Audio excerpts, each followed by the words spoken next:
இட்லி தோசைக்கு சாப்பிட்ற மாதிரி ஒரு சூப்பரான பாகற்காய் சட்னி எப்படி செய்யலாங்கிறத இந்த வீடியோவில் நாம் பார்க்க போகிறோம். பாகற்காய் பிடிக்காதவங்க கூட விரும்பி சாப்பிடுவாங்க. Hi friends, welcome to 90s Jana channel. என்னோடய சேனலை ஃபஸ்ட் டைம் பார்க்குறவங்க சப்ஸ்கிரைப் பண்ணிவிட்டு பக்கத்தில் இருக்கிற பெல் பட்டன் அழுத்திக்கோங்க. நான் இன்றைக்கி இந்த மாதிரி ஒரு பெரிய பாகற்காய் எடுத்து அதை நல்லா கழுவிட்டு இந்த மாதிரி சின்ன சின்னதாக கட் பண்ணி எடுத்து வச்சுருக்கேன். இப்போ நாம் சட்னி செய்ய ஆரம்பிச்சிடலாம். அதுக்கு ஸ்டவ் ஆன் பண்ணி அடுப்பில் ஒரு பேன் வச்சுக்கலாம். அதில் ஒரு ஸ்பூன் அளவுக்கு நல்லெண்ணெய் ஊற்றிக்கலாம். எண்ணெய் சூடானதும் 2 ஸ்பூன் அளவு உளுந்தம்பருப்பு சேர்த்துக்கலாம். நான் இன்றைக்கி தோலோடு இருக்கிற 2 உடைச்ச உளுந்தம்பருப்பு சேர்த்துருக்கேன். நீங்கள் இதுக்கு பதிலாக தோல் இல்லாத உளுந்தம்பருப்பு கூட சேர்த்துக்கலாம். ஆனால் அந்த உளுந்தம்பருப்பை விட தோலோடு இருக்கிற உளுந்தம்பருப்பில் தான் நிறைய சத்துகள் இருக்குது. இப்போ இதை நல்லா கலர் சேஞ்ச் ஆகி வரத்தண்டியும் இந்த எண்ணெயிலேயே வறுத்துக்கலாம்.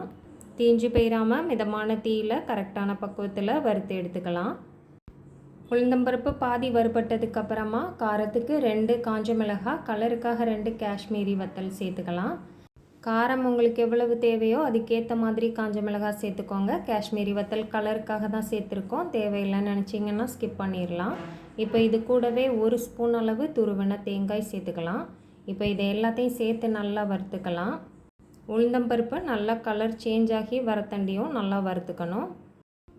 பாருங்கள், இந்த மாதிரி நல்லா உளுந்தம்பருப்பு கலர் சேஞ்ச் ஆகி வறுபட்டதுக்கு அப்புறமா நாம் இதை வேறு பிளேட்டுக்கு மாற்றிக்கலாம். இப்போ இதை ஒரு கிண்ணத்தில் மாற்றி வச்சாச்சு. இப்போ அதே பேன்லேயே 1 ஸ்பூன் அளவுக்கு திரும்ப எண்ணெய் ஊற்றிக்கலாம்.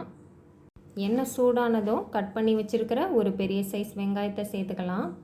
பெரிய வெங்காயத்துக்கு பதில் இதில் ஒரு 10 சின்ன வெங்காயம் கூட சேர்த்து செஞ்சுக்கலாம். இப்போ வெங்காயத்தை லைட்டாக எண்ணெயோடு நல்லா கலந்து விட்டுடலாம். இப்போ இது கூடவே ஒரு 4 பல் பூண்டு சேர்த்துக்கலாம்.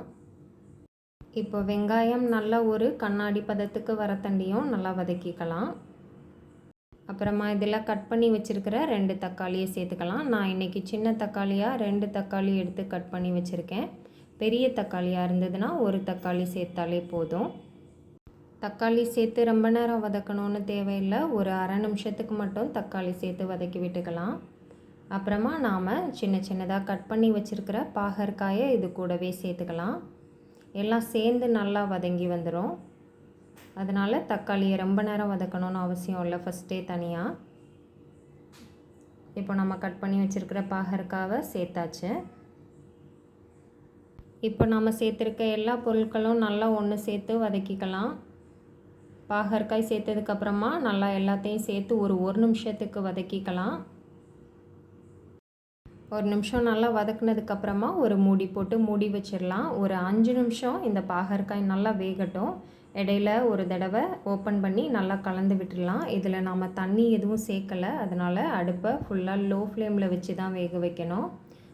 பாகற்காயை நல்லா சின்ன சின்னதாக கட் பண்ணியிருக்கிறதுனால 5 நிமிஷத்தில் பாகற்காய் நமக்கு நல்லா சாஃப்டாக வெந்து வந்துடும். தண்ணி சேர்க்கலைங்கிறதுனால இடையில ஒரு தடவை இல்லை 2 தடவை ஓப்பன் பண்ணி மிக்ஸ் பண்ணி விட்டுக்கணும். இப்போ திரும்ப மூடி வச்சிடலாம். இப்போ மொத்தம் ஒரு 5 நிமிஷம் ஆயிடுச்சு. இப்போ ஓப்பன் பண்ணி பார்த்தோன்னா நமக்கு பாகற்காய் நல்லா சாஃப்டாக வெந்து வந்திருக்கும். ஒரு பாகற்காய் எடுத்து கையில் வச்சு நசுக்கி பார்த்தோன்னா தெரியும். பாகற்காய் வேகலை, நீங்கள் கொஞ்சம் பெருசாக கட் பண்ணியிருக்கீங்க, வேகிறதுக்கு டைம் ஆகும்னா கூட 1 நிமிஷம் 2 நிமிஷம் கொடுத்துக்கலாம். எனக்கு கரெக்டாக பாகற்காய் 5 நிமிஷத்தில் வெந்து வந்துருச்சு. ஒரு பாகற்காய் எடுத்து கையில் வச்சு நசுக்கி பார்த்தோன்னாலே தெரியும். இந்தளவு பாகற்காய் நல்லா வெந்ததுக்கப்புறமா இதில் கொஞ்சமாக கொத்தமல்லி இலைகள் சேர்த்துக்கலாம். கூடவே ஒரு கொத்து போல் கருவேப்பிலை சேர்த்துக்கலாம்.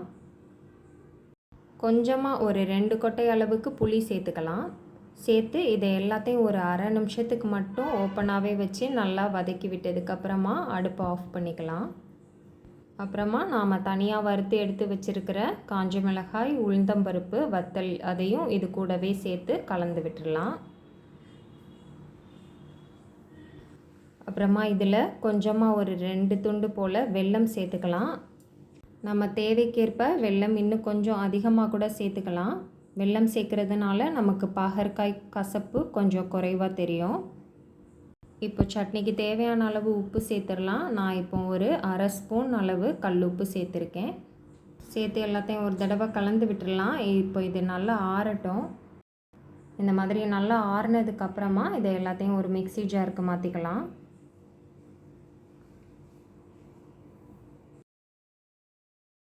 இப்போ இதை எல்லாத்தையும் வதக்கின பேனில் ஒரு அரை டம்ளர் அளவு தண்ணி சேர்த்து அதையும் அலசி ஊற்றிக்கலாம்.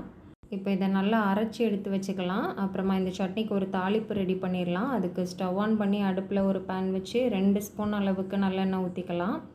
எண்ணெய் கொஞ்சம் அதிகமாக சேர்த்தா நல்லாயிருக்கும். எண்ணெய் சூடானதும் 1 ஸ்பூன் அளவு கடுகு சேர்த்துக்கலாம். அரை ஸ்பூன் அளவு உளுந்தம்பருப்பு சேர்த்துக்கலாம். கடுகு நல்லா வெடிக்க ஆரம்பித்ததுக்கப்புறமா 2 கொத்து கருவேப்பிலை சேர்த்துக்கலாம். கூடவே கொஞ்சமாக பெருங்காயத்தூள் சேர்த்துக்கலாம். சேர்த்துட்டு எல்லாத்தையும் நல்லா ஒரு தடவை கலந்து விட்டுடலாம். நல்லா எல்லா கடுகும் வெடித்து வரட்டும். எல்லா கடுகும் நல்லா வெடித்ததுக்கப்புறமா நாம் அரைச்சி வச்சுருக்கிற சட்னியை இதில் சேர்த்துக்கலாம். மிக்ஸி ஜாரை அலசி கொஞ்சமாக தண்ணி சேர்த்துக்கலாம். இப்போ இது லைட்டாக சூடானதுக்கப்புறமா நாம் அடுப்பை ஆஃப் பண்ணிக்கலாம். இந்த பாகற்காய் சட்னி இட்லி தோசையோடு சாப்பிட்றதுக்கு ரொம்பவே சூப்பராக இருக்கும். பாகற்காயை பார்த்தாலே சாப்பிடாம பயந்து ஓடுறவங்க இந்த மாதிரி சட்னி செஞ்சு கொடுத்தா என்ன சட்னினே தெரியாமல் விரும்பி சாப்பிடுவாங்க. பாகற்காயோட கசப்பு முழுமையாக இல்லாமல் இருக்காது.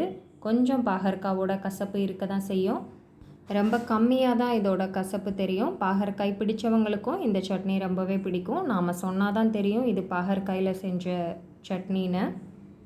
மிஸ் பண்ணாமல் ட்ரை பண்ணி பாருங்கள். ட்ரை பண்ணி பார்த்துட்டு எப்படி இருக்குன்னு சொல்லி எனக்கு கமெண்ட் பண்ணுங்கள். என்னோடய சேனல் பிடிச்சிருக்குன்னா லைக் பண்ணுங்கள், சப்ஸ்கிரைப் பண்ணுங்கள். தேங்க்ஸ் ஃபார் வாட்சிங்.